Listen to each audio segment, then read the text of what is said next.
South కొరియాలో చిన్న చేపల బిజినెస్ స్టార్ట్ చేసిన శాంసంగ్ కంపెనీ ఇప్పుడు యాపిల్ కంపెనీతో పోటీ పడే స్థాయికి ఎలా ఎదిగింది. అంతేకాకుండా మన భూమి మీద ఒక ధనవంతుడు ఉన్నాడు. అతని ఆస్తి మొత్తంలో రోజుకి 60,000 కోట్లు ఖర్చు పెట్టినా అతని ఆస్తి మొత్తం అయిపోవడానికి 128 సంవత్సరాలు పడుతుందంట. అతను ఎవరు? ఇలాంటి 3 అద్భుతమైన స్టోరీస్ ని మీ ముందుకు తెచ్చాను. ఇంకెందుకు ఆలస్యం, వీడియోలోకి వెళ్ళిపోదాం. Let's get in to the show.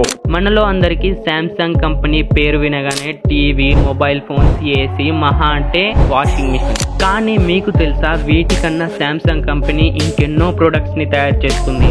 నిజానికి మనం ఊహించిన దానికంటే శాంసంగ్ కంపెనీ చాలా చాలా పెద్దది. సౌత్ కొరియాలో చిన్న ఫిషింగ్ యాడ్ లో స్టార్ట్ అయిన శాంసంగ్ కంపెనీ ఇప్పుడు ప్రపంచమంతా electronics, institutions, hotels, hospitals, textile industries, defence equipment also. అంతేకాదు ship building company, construction company, even one of the most biggest Burj ఖలీఫాని కట్టింది కూడా శాంసంగ్ కంపెనీ మాత్రమే. 1938 లో లీ బ్యూన్ చుల్ అనే ఒక అతను 28 ఇయర్స్ ఉన్నప్పుడు సౌత్ కొరియాలో శాంసంగ్ కంపెనీని స్థాపించాడు. ఫస్ట్ లో ఈ కంపెనీ కూరగాయలను, చేపలను, నిత్యావసర సరుకులను అమ్మేది. 1940s టైంలో సౌత్ కొరియాలో జరిగిన వార్ కారణంగా ఆహార ధాన్యాలకు చాలా కొరత ఏర్పడింది. సో దీన్నే శాంసంగ్ కంపెనీ ఒక బిజినెస్ ఆపర్చునిటీగా భావించింది. దానికోసమని Samsung company sugar industry, textile industry, insurance industry, ఇలా ఒక ఇండస్ట్రీలో వచ్చిన లాభాలు ఇంకో ఇండస్ట్రీలో పెడుతూ శాంసంగ్ కంపెనీ బిజినెస్ ని ఎక్స్పాండ్ చేయడం స్టార్ట్ చేసింది. ఇలా శాంసంగ్ కంపెనీ మంచి మంచి సక్సెస్ లను సాధిస్తూ ఉండగా మిస్టర్ లీ శాంసంగ్ కంపెనీ అధినేత సౌత్ కొరియాలో రిచెస్ట్ బిజినెస్ మ్యాన్ గా మారిపోయాడు.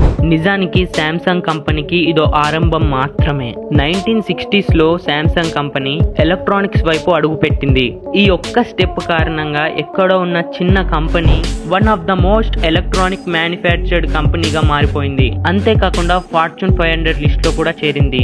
ఇది మాత్రం ఓవర్ నైట్ సక్సెస్ అయితే కాదు. శాంసంగ్ కంపెనీ ఇలాంటి సక్సెస్ ని సాధించడానికి ఎంతో కాలం కృషి చేసింది.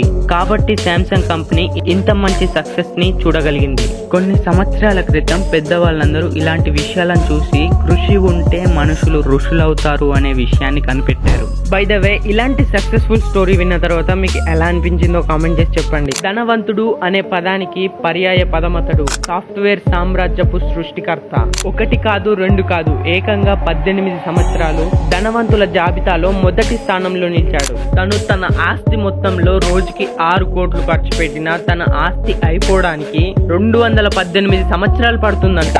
అంతేకాకుండా తన ఆస్తి మొత్తంలో పేదవాళ్ళకి 95% దానం చేసేశాడు. మనసున్న కుబేరుడు అనిపించుకున్నాడు. అతను ఎవరో కాదు, మైక్రోసాఫ్ట్ కంపెనీ అధినేత బిల్ గేట్స్. అసలు కాలేజీ మధ్యలోనే ఆపేసిన ఒక కుర్రవాడు ఇంత పెద్ద కంపెనీని ఎలా నిర్మించగలిగాడు? చిన్నప్పటి నుండి లెక్కలన్నా, కంప్యూటర్ అన్నా బిల్ గేట్స్ కి చాలా చాలా ఇష్టం. తనకు 13 ఏళ్ల వయసున్నప్పుడే ఒక గేమ్ కి ప్రోగ్రామ్ రాశాడు.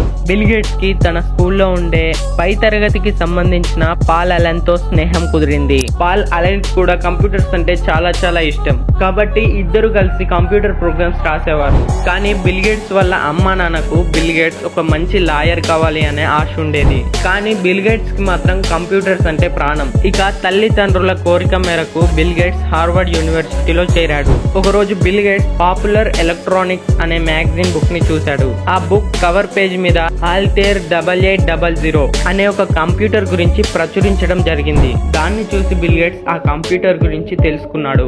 ఆ కంపెనీ ఒక మంచి సాఫ్ట్వేర్ కోసం వెతుకుతుంది అని బిల్ గేట్స్ కి తెలుస్తుంది. స్నేహితులిద్దరికి ఇదే మంచి సమయం అనిపించింది. ఆల్టేర్ కంపెనీని కలిసి ఆ సాఫ్ట్వేర్ మేము తయారు చేస్తామని చెప్పారు. దానికోసమని ఇద్దరు స్నేహితులు హార్వర్డ్ అనే కంప్యూటర్ సెంటర్ లో 2 నెలల పాటు రాత్రింబగర్లు కష్టపడి సాఫ్ట్వేర్ ని తయారు చేసి ఆ కంపెనీకి ఇచ్చారు. దాంతో బిల్ గేట్స్ కును అతని స్నేహితునికి మంచి పేరు వచ్చింది. ఇద్దరికి మంచి పేరు రావడంతో 1975 లో మైక్రోసాఫ్ట్ అనే కంపెనీని స్థాపించడం జరిగింది. సాఫ్ట్వేర్ సామ్రాజ్యాన్ని స్థాపించారంటే వాళ్ళు ఎంత కష్టపడి ఉంటారో మీరు అర్థం చేసుకోండి. ఇలాంటి ఎన్నో సక్సెస్ఫుల్ స్టోరీస్ ని మీకు చూపెడదాం అనుకుంటున్నాను.